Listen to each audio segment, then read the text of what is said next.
मो भक्तबंधु बारिक सीआरसीसी बड़मुदा सरकारी उच्च प्राथमिक विद्यालय तुम मानक आज शिक्षण कार्य को मु स्वागत करुच्ची। पिला माने तुम जानिच समय बड़ बलवान नुह कि समय क्या अपेक्षा करे ना। ये समय स्रोतरे एमती अनेक घटना घटी जाइए जो घटना कि आम समाज पर गभीर भाव प्रभाव पकई एवं समाज रे किसी परिवर्तन से सब घटनावली आमर इतिहास रे लिपिबद्ध हो रही। पिला माने अतीत रे कौन घटना सब घटी ताहा जानिबा पई आम मन रे आग्रह सृष्टि होता एवं ताहा आमे जानिबा आवश्यक मत। कारण अतीत को जदि आमे भल भाव रे जानिबा ताहाले आमे वर्तमान एवं भविष्य को मध्य भल भाव रे गठन करि परिबा, आमे सुख शांति रे वास करि परिबा। पिला माने वैज्ञानिक माने कहंती आज को 15 लाख वर्ष पूर्वे पृथ्वी पृष्ठ में मनुष्य सृष्टि है। पृथ्वी पृष्ठ में मनुष्य सृष्टि होगा ठार आरंभ कर वर्तमान समय पर्यंत जो देखा अनेक घटना घटी जाइए एवं से घटना सब आमर इतिहास बही रे लेखा ही रही। ताले पिला माने आमे प्रथमे आलोचना करिबा इतिहास कहा को कहबा। आमे साधारण भावे कहि थाउ जे जहा अतीत हो जाइए ताला इतिहास, अर्थात आजिर घटना आसंता काली हो इतिहास। किंतु पिला माने आमे आम परिवेश रे देखुचु अनेक घटना घटुची, आमर दैनंदिन जीवन रे मध्य आमे अनेक कार्य करछु, सेगुडी भी कोन इतिहास कहि दिबो केबे नहीं। तार कारण जदि सही घटना द्वारा आम समाज रे किछि परिवर्तन हो नहीं, समाज प्रभावित हो नहीं, ताहले ताहा इतिहास रो अंश विशेष बोली कह पारिबो नाही।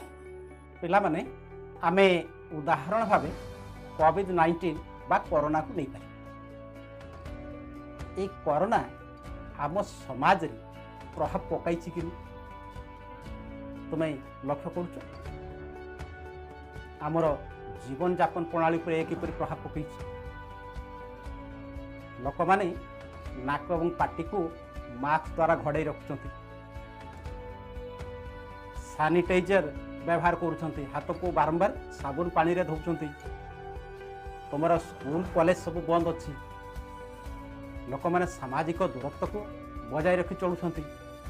जो श्रमिक माने किछि रोजगार करिया पई बाहर को जाइथिले समाने गाँ को फेरी आसुचंती एवं अनेक लोक मृत्युवरण मत कलेनी। लोक माने भयभीत होकर अच्छा, तेणु आमर जीवन यापन प्रणाली पर ये बहुत प्रभाव पकड़। तेणु ये कोरोना बा कोविड-19 निश्चित भाव आम इतिहास अंश विशेष। पिला माने आमे इतिहास रे घटी जाइथिबा विभिन्न युद्ध को जदि देखिबा, उदाहरण भाव आमे कलिंग युद्ध विषय आलोचना करिबा। कलिंग युद्धर प्रभाव समाज उपर अनेक पड़ी एवं समाज रे अनेक किछि परिवर्तन मत होइछि। जेपरिक सम्राट अशोक कलिंग युद्ध पूर्व से थिले चंडाशोक, अति निष्ठुर प्रकृतिर थिले। तुम्हें जानिथिबो से तांकर 99 भाई को हत्या करी शासक होइथिले एवं तांकर जने भाई सुसीम तांकु से जलंता अंगार उपरे को फिंगी देकी हत्या करथिले। एथुरु अनुमान करि पारुचो से केते निष्ठुर प्रकृतिर थिले। किंतु कलिंग युद्धर से भयंकर दृश्य को देखा पर तांकर हृदयर परिवर्तन है एवं से आउ जीवन रे केबे युद्ध करिबा नहीं बोली प्रतिज्ञा कले। से जानि पारिले जे हिंसा खंडा तरवारीर युद्ध रे विजय लाभ करिबाटा प्रकृत विजय नुह, मनुष्यर हृदय को जदि आमे जय करि पारिले ताहले सेटा ही होछि प्रकृत विजय।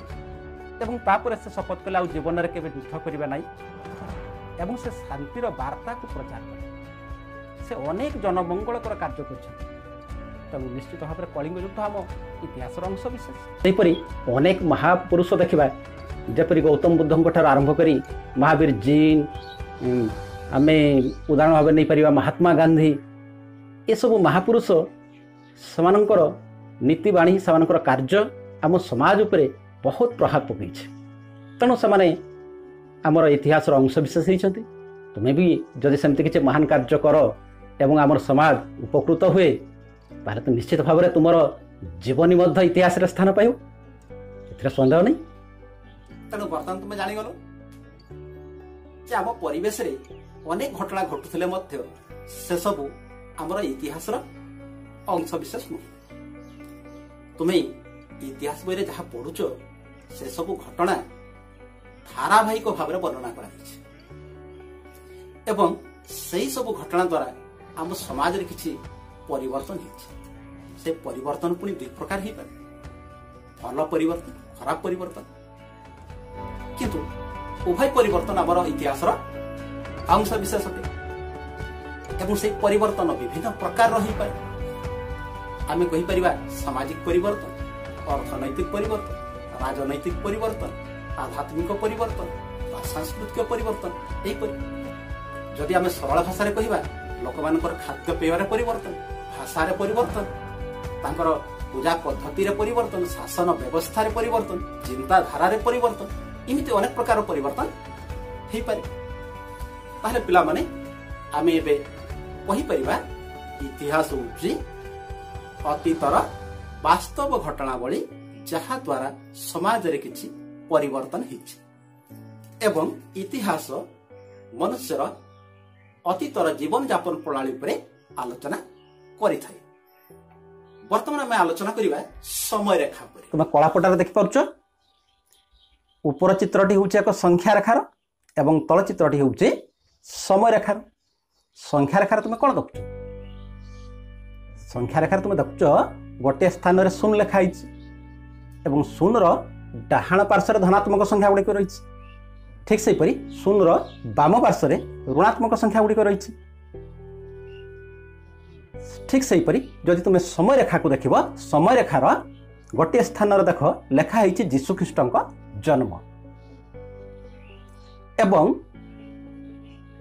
यीशु ख्रीष्टंकर जन्म जो बिंदु रे उल्लेख कराई तार डाहाण पार्श्व को लेखाई कौन ख्रीष्टाब्द एवं तार बाम पार्श्व लेखाई ख्रीष्टपूर्व। अर्थ यीशु ख्रीष्ट जब जन्म ग्रहण कले तार परवर्ती वर्ष गुड़िक सब ख्रीष्टाब्द आकार में प्रकाश करा जाए एवं यीशु ख्रीष्ट जब जन्म ग्रहण कले तार पूर्ववर्ती समय बा पूर्ववर्ती वर्ष गुड़िक ख्रीष्टपूर्व आकार में प्रकाश करा जाए। ए ख्रीष्टाब्द एवं ख्रीष्टपूर्व शब्द तुम तुम इतिहास बही पढ़ी देखि पिला माने तुम्हें कलापटारे वर्तमान यही समय रेखाटी देख। पूर्वर समय रेखाटी पूर्व पश्चिम भाव में टणा जाइଥିଲା। वर्तमान देख यही समय रेखाटी ऊपर तल बा उत्तर दक्षिण होकर अंकन कराई। तेणु समय रेखा को आमे पूर्व पश्चिम बा उत्तर दक्षिण भाव में अंकन करिपरिबा। एई समय रेखार देख यीशु ख्रीष्टंकर जन्म जो स्थान रे आमे उल्लेख करिछु ता ऊपर को ख्रीष्टपूर्व गुड़िक दर्शा जाइछि एवं ता परवर्ती समय को तळे यीशु ख्रीष्ट जब जन्म ग्रहण कले ता तळे दर्शा जाइछि एवं यीशु ख्रीष्टंकर जन्म रु 500 वर्ष व्यवधान रे वर्ष गुड़िक दर्शा जाइछि। अन्य एक जदि समय रेखा को तुम देखिबो सेथिरे 100 वर्षर व्यवधान को देखा जाइछि। पिला माने संख्या रेखारे जो शून्य तुम देखुच इतिहास रे शून्य वर्ष बोली किछि नाई। जेपरि आमे संख्या रेखारे शून्य को धनात्मक बा ऋणात्मक बोली कहूना, से धनात्मक नुहे बा ऋणात्मक नुहे। ठीक से परी शून्य ख्रीष्टाब्द नुहे बा ख्रीष्टपूर्व नुहे। पिला माने एटी किछि रोचक कथा रही। समय रेखा को यीशु ख्रीष्ट निजे तो प्रचलन कर नथिले, तांकर शिष्य माने सेटा को प्रचलन करथिले एवं सेमाने जेतेबेले एहार प्रचलन करले सेमानंकु शून्यर व्यवहार ही जणा नथिला। शून्यर व्यवहार ताकू जणैछि कि आम देश जणैछि। आम देशर आर्यभट्ट से प्रथमे शून्यर व्यवहार विषय अन्य मानकु कहिले एवं चीन देशर लोक माने आम भारतरु शून्यर व्यवहार शिखिले एवं चीन देशरु पृथ्वीर अन्यान्य देशर लोक माने यार व्यवहार विषय ଜାଣିଲେ ଏବଂ ଖ୍ରୀଷ୍ଟାବ୍ଦ 1200 ବେଳକୁ ୟୁରୋପର ଲୋକମାନେ ଶୂନର ବ୍ୟବହାର ବିଷୟରେ ଜାଣିଲେ। କେହି କେହି ବର୍ତ୍ତମାନ କହୁଛନ୍ତି ଯେ ଆର୍ଯ୍ୟଭଟ୍ଟଙ୍କ ପୂର୍ବରୁ ମଧ୍ୟ ଭାରତୀୟମାନେ ଶୂନର ବ୍ୟବହାର ଜାଣିଥିଲେ, କିନ୍ତୁ ତାର ସଠିକ ପ୍ରାମାଣିକ ତଥ୍ୟ ମିଳିପାରିନି। ପିଲାମାନେ ଯେତେବେଳେ ତୁମେ ଉପର ଶ୍ରେଣୀକୁ ଯିବ ଏବଂ ଇତିହାସ ପଢ଼ିବ, ଇଂରାଜୀରେ ଲେଖା ହେଇଥିବା ମଧ୍ୟ ଯେତେବେଳେ ଇତିହାସ ବି ପଢ଼ିବ, ସେଥିରେ ଦେଖିବ ଖ୍ରୀଷ୍ଟାବ୍ଦ ଏବଂ ଖ୍ରୀଷ୍ଟପୂର୍ବ ସ୍ଥାନରେ ବିସି ବା ଏଡି ଆଦି ଉଲ୍ଲେଖ ଥିବ। ବିସି କ'ଣ? ବିସି ହେଉଛି ବିଫୋର୍ କ୍ରାଇଷ୍ଟ ଏବଂ ଏଡି ହେଉଛି ଆନୋ ଡମିନି। ଆନୋ ଡମିନିର ଏକ ସଂକ୍ଷିପ୍ତ ରୂପ ଏଡି। ଏବଂ ଆମେ ବେଳେବେଳେ ଭୁଲ କରି ବସୁ, ଏଡିକୁ ଆମେ ବୁଝି ନେଉ ଆଫ୍ଟର ଡେଥ୍, ଯୀଶୁଖ୍ରୀଷ୍ଟଙ୍କର ମୃତ୍ୟୁ ପରବର୍ତ୍ତୀ ଘଟଣା ବୋଲି ଆମେ ଧରି ନେଉ। ପିଲାମାନେ ପ୍ରକୃତ ସେଇଟା ଆଫ୍ଟର ଡେଥ୍ ନୁହେଁ, ତାହା ହେଉଛି ଆନୋ ଡମିନି। ଆନୋ ଡମିନି ହେଉଛି ଏକ ଲାଟିନ୍ ଶବ୍ଦ ଯାହାର ଅର୍ଥ ହେଉଛି ଇୟର୍ ଅଫ୍ ଆୱାର ଲର୍ଡ ବା ଈଶ୍ୱରଙ୍କର ବର୍ଷ। ପିଲାମାନେ ତାହେଲେ ତୁମେ ଜାଣିଲ ଏଡିର ଅର୍ଥ ଆନୋ ଡମିନି, ଆଫ୍ଟର ଡେଥ୍ ନୁହେଁ। ଯଦି ଆମେ ତାକୁ ଆଫ୍ଟର ଡେଥ୍ ବୋଲି ଧରିବା ତାହେଲେ ସବୁ ଭୁଲ ଭୁଲା ହେଇଯିବ। କାରଣ ଆମେ ଜାଣିଛୁ ଯୀଶୁଖ୍ରୀଷ୍ଟ ସେ 33 ବର୍ଷ ବଞ୍ଚିଥିଲେ। ଯଦି ଆମେ ଯୀଶୁଖ୍ରୀଷ୍ଟଙ୍କର ମୃତ୍ୟୁ ପରେ ଏଡି ବା ଖ୍ରୀଷ୍ଟାବ୍ଦକୁ ହିସାବ କରିବା ତାହେଲେ ତ ସମୟରେଖାରୁ 33 ବର୍ଷ ହଜିଯିବ। ପିଲାମାନେ ବର୍ତ୍ତମାନ ବିସି ବଦଳରେ ବିସିଇ ଏବଂ ଏଡି ବଦଳରେ ସିର ବହୁଳ ବ୍ୟବହାର କରାଯାଉଛି।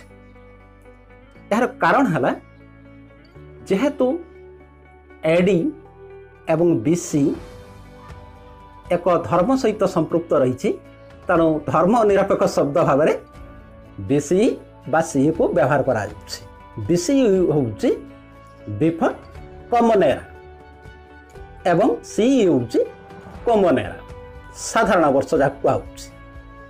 ତେଣୁ ବିସିଇ ହେଉଛି ବିଫୋର୍ କମନ୍ ଏରାର ଏକ ସଂକ୍ଷିପ୍ତ ରୂପ, ଠିକ୍ ସେହିପରି ସି ହେଉଛି କମନ୍ ଏରାର ଏକ ସଂକ୍ଷିପ୍ତ ରୂପ।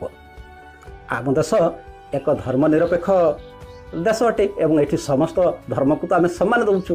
ତେଣୁ ଆମର ଇତିହାସ ବହିରେ ଖ୍ରୀଷ୍ଟପୂର୍ବ ଖ୍ରୀଷ୍ଟାବ୍ଦ ଲେଖା ହେଇଛି, ଏଥିରେ ଆମର କୌଣସି ଅସୁବିଧା ବି ନାହିଁ।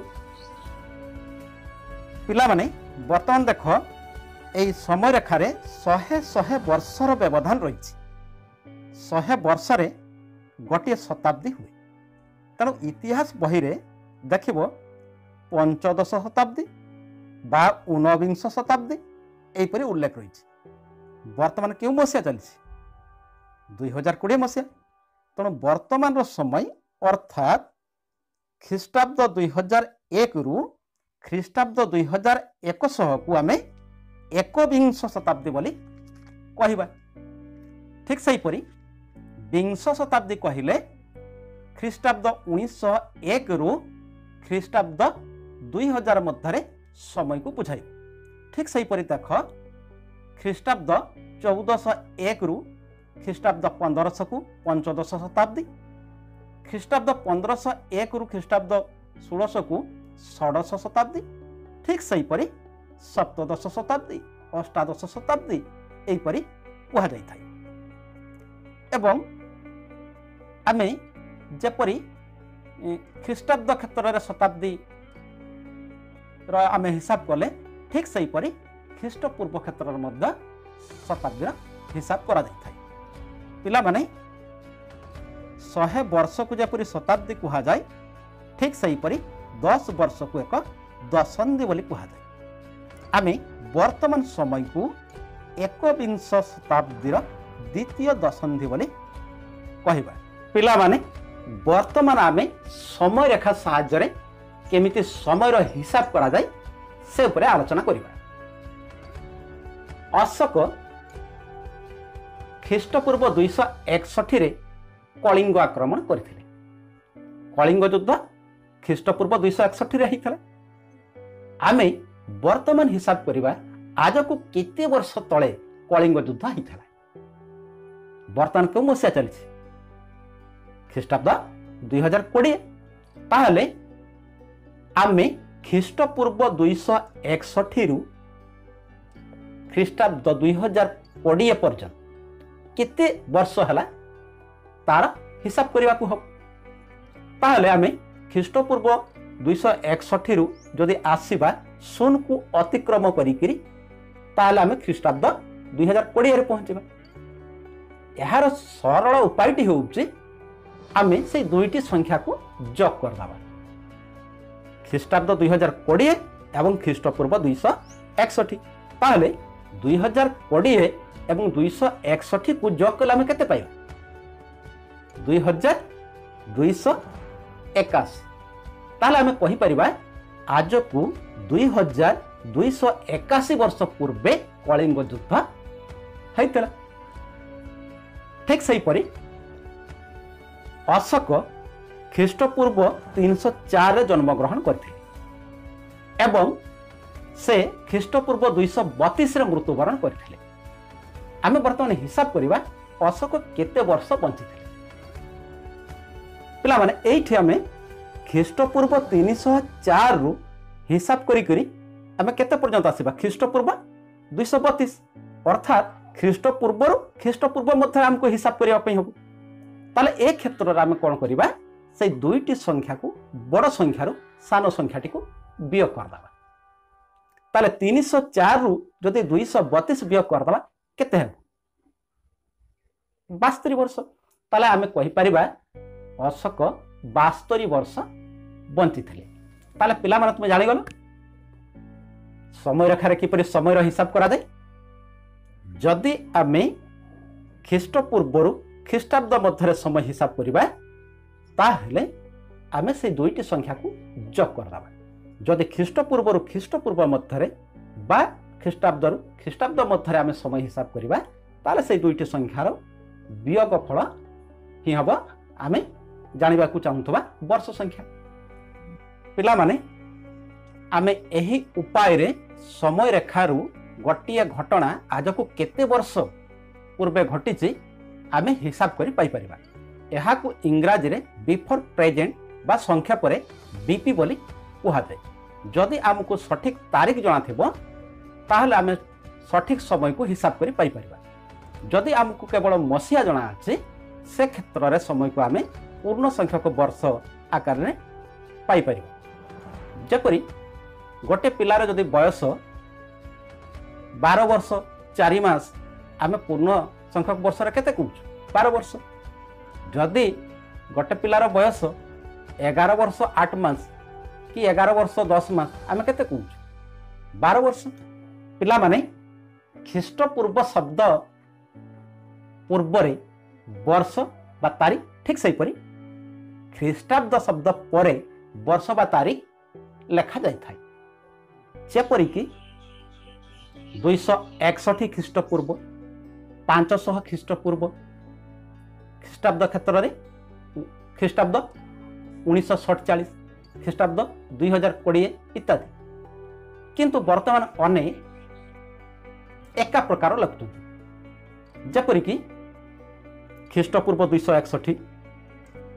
ख्रीष्टपूर्व 500 ख्रीष्टाब्द 1947 ख्रीष्टाब्द 2020 एवं आम इतिहास बहिरे मध्य एपरि लेखा जाइछि एवं आमको बुझिबारे मध्य कौन से समस्या नहीं तेणु तुम्हें किपरि लेखिबो सेटा तुम ऊपर निर्भर कर पिला माने आमे वर्तमान समय रेखा टाइमलाइन और कैलेंडर मध्य थिबा संपर्क को देखिबा इतिहास एक लंबा समय को समय रेखा रे दर्शा जाय इतिहास रे घटी जाइथिबा विभिन्न घटना को क्रमान्वय समय रेखा रे उल्लेख करा जाय किंतु कैलेंडर रे एक वर्षर मास एवं दिन गुडी को उल्लेख करा जाय ताहले समय रेखा और कैलेंडर साहाय्य रे आमे समय हिसाब करिथाउ पिला माने तुमे जानिଛ रोम रो जूलियस सीजर 46 ख्रीष्टपूर्व रे जूलियन कैलेंडर रो प्रचलन करथिले एवं 1582 ଖ୍ରୀଷ୍ଟାବ୍ଦରେ ପପ୍ ଗ୍ରେଗରୀ ତ୍ରୟୋଦଶ ଜୁଲିଆନ କ୍ୟାଲେଣ୍ଡରରେ ଥିବା କିଛି ସମସ୍ୟାକୁ ଦୂର କରି ଗ୍ରେଗୋରିଆନ କ୍ୟାଲେଣ୍ଡରର ପ୍ରଚଳନ କରିଥିଲେ। ତୁମେ ବର୍ତ୍ତମାନ ଯେଉଁ କ୍ୟାଲେଣ୍ଡରରେ ତାରିଖ ଦେଖୁଛ ତାହା ଗ୍ରେଗୋରିଆନ କ୍ୟାଲେଣ୍ଡର ଅଟେ। ଆମେ ତାକୁ ଇଂରାଜୀ କ୍ୟାଲେଣ୍ଡର ମଧ୍ୟ କହୁ। ଏହାର ପ୍ରଥମ ମାସ ହେଉଛି ଜାନୁଆରୀ। ପିଲାମାନେ, ତୁମ ମନରେ ଗୋଟେ ପ୍ରଶ୍ନ ଆସୁଥିବ ଯେ ଆମ ଦେଶରେ କ'ଣ କେହି ଏପରି କ୍ୟାଲେଣ୍ଡରର ପ୍ରଚଳନ କରିନଥିଲେ? କରିଥିଲେ। ଉଜ୍ଜୈନର ରାଜା ବିକ୍ରମାଦିତ୍ୟ 57 ଖ୍ରୀଷ୍ଟପୂର୍ବରେ ଶକମାନଙ୍କୁ ପରାସ୍ତ କରିବା ସ୍ମୃତିରେ ସେ ବିକ୍ରମାବ୍ଦ ବା ବିକ୍ରମ ସମ୍ବତ ବା ଇଂରାଜୀରେ ଯାହାକୁ ବିକ୍ରମୀ କ୍ୟାଲେଣ୍ଡର ବୋଲି କୁହାଯାଏ, ବିକ୍ରମୀ ଏରା, ତାର ପ୍ରଚଳନ କରିଥିଲେ। ଏହାର ପ୍ରଥମ ମାସ ହେଉଛି ବୈଶାଖ। ସେହିପରି କୁଶାଳ ବଂଶୀୟ ସମ୍ରାଟ କନିଷ୍କ ଖ୍ରୀଷ୍ଟାବ୍ଦ 78ରେ ସିଂହାସନ ଆରୋହଣ କରିଥିଲେ ଏବଂ ଶକାବ୍ଦର ପ୍ରଚଳନ କରିଥିଲେ। ଏହି କ୍ୟାଲେଣ୍ଡର ଆମ ଦେଶର ଜାତୀୟ କ୍ୟାଲେଣ୍ଡର ଅଟେ। ପିଲାମାନେ, ଏହାର ପ୍ରଥମ ମାସ ହେଉଛି ଚୈତ୍ର। ପିଲାମାନେ, ଏସବୁ କ୍ୟାଲେଣ୍ଡରରେ ଗୋଟିଏ ବର୍ଷ 365 ଦିନ ବା 366 ଦିନ ହେଇଥାଏ। କାରଣ 4 ବର୍ଷରେ ଥରେ ଅଧିବର୍ଷ ହୁଏ ଏବଂ ସେହି ଅଧିବର୍ଷ ହେଲେ ଯାହାକୁ ଇଂରାଜୀରେ ଲିପ୍ ଇୟର କୁହାଯାଏ, ଆମର ଫେବୃଆରୀ ମାସଟି 28 ଦିନ ପରିବର୍ତ୍ତେ ଆମେ ତାକୁ 29 ଦିନ ବୋଲି ହିସାବ କରିଥାଉ। କିନ୍ତୁ ଅନ୍ୟ ଏକ କ୍ୟାଲେଣ୍ଡର ରହିଛି ଯାହାକୁ ହିଜିରି କ୍ୟାଲେଣ୍ଡର ବୋଲି କୁହାଯାଏ ଏବଂ ହିଜିରି କ୍ୟାଲେଣ୍ଡରକୁ ଇସଲାମ ଧର୍ମର ସଂସ୍ଥାପକ ମହମ୍ମଦ ସେ ପ୍ରଚଳନ କରିଥିଲେ। ଖ୍ରୀଷ୍ଟାବ୍ଦ 622ରେ ଇସଲାମ ଧର୍ମର ସଂସ୍ଥାପକ ମହମ୍ମଦ ଏବଂ ତାଙ୍କର ଶିଷ୍ୟମାନେ ଯେତେବେଳେ ମକ୍କାରୁ ମଦିନାକୁ ଆସିଲେ, ସେହି ସ୍ମୃତିରେ ଏହି କ୍ୟାଲେଣ୍ଡରର ପ୍ରଚଳନ କରାଯାଇଛି ଏବଂ ଏହି କ୍ୟାଲେଣ୍ଡରରେ ଗୋଟିଏ ବର୍ଷ 354 ବା 355 ଦିନ ହେଇଥାଏ। ତାହେଲେ ପିଲାମାନେ, ଆଜି ଆମେ ଇତିହାସ ଓ ସମୟରେଖା ବିଷୟରେ ଆଲୋଚନା କଲେ। ସାଧାରଣତଃ ସମୟରେଖା ଉପରେ ପିଲାମାନଙ୍କର ଅନେକ ସନ୍ଦେହ ରହିଯାଇଥାଏ। ମୁଁ ଭାବୁଛି ଏ ଭିଡ଼ିଓଟି ଦେଖିବା ପରେ ତୁମର ସନ୍ଦେହ କିଛି ମାତ୍ରାରେ ଦୂର ହେଇଥିବ। ପିଲାମାନେ, ତୁମେ ଯେତେବେଳେ ଉପର କ୍ଲାସକୁ ଯିବ ସେତେବେଳେ ତୁମେ ଆହୁରି ଅନେକ କଥା ଜାଣିବ, ଅନେକ କ୍ୟାଲେଣ୍ଡର ବିଷୟରେ ସେତେବେଳେ ତୁମେ ଜାଣିବ ଏବଂ ତୁମେ ତୁମ ଘରେ ଥିବା ପଞ୍ଜିକା ବା ପାଞ୍ଜିକୁ ଯଦି ଦେଖିବ, ସେଥିରେ ଅନେକ ପ୍ରକାରର କ୍ୟାଲେଣ୍ଡର ବିଷୟରେ ତୁମେ ସୂଚନା ପାଇବ। ପିଲାମାନେ, ତୁମେ ଏ ଭିଡ଼ିଓଟିକୁ ଦେଖିବା ପରେ ଯଦି ତୁମ ମନରୁ ସନ୍ଦେହ କିଛି ମାତ୍ରାରେ ଦୂର ହୋଇପାରୁଛି, ତାହେଲେ ତୁମେ ଏହି ଭିଡ଼ିଓଟି ତୁମର ସାଙ୍ଗସାଥୀକୁ ଦେଖାଇବ ଏବଂ ତୁମର କେଉଁ ବିଷୟରେ ବୁଝିବା ପାଇଁ ଯଦି ଅସୁବିଧା ହେଉଛି, ମୋତେ ଫୋନ୍ କଲେ ମୁଁ ତୁମ ପାଇଁ ଏହିପରି ଭିଡ଼ିଓ ସବୁ ପ୍ରସ୍ତୁତ କରିବି। ତେଣୁ ମୋର ଭିଡ଼ିଓ ସବୁ ପ୍ରଥମେ ଦେଖିବା ପାଇଁ ମୋର ଚ୍ୟାନେଲକୁ ତୁମେ ସବସ୍କ୍ରାଇବ୍ କରିଦିଅ ଏବଂ ଏ ଭିଡ଼ିଓଟି ତୁମ ସାଙ୍ଗସାଥୀ ସେମାନଙ୍କୁ ସେୟାର କର। ରହୁଛି, ଧନ୍ୟବାଦ।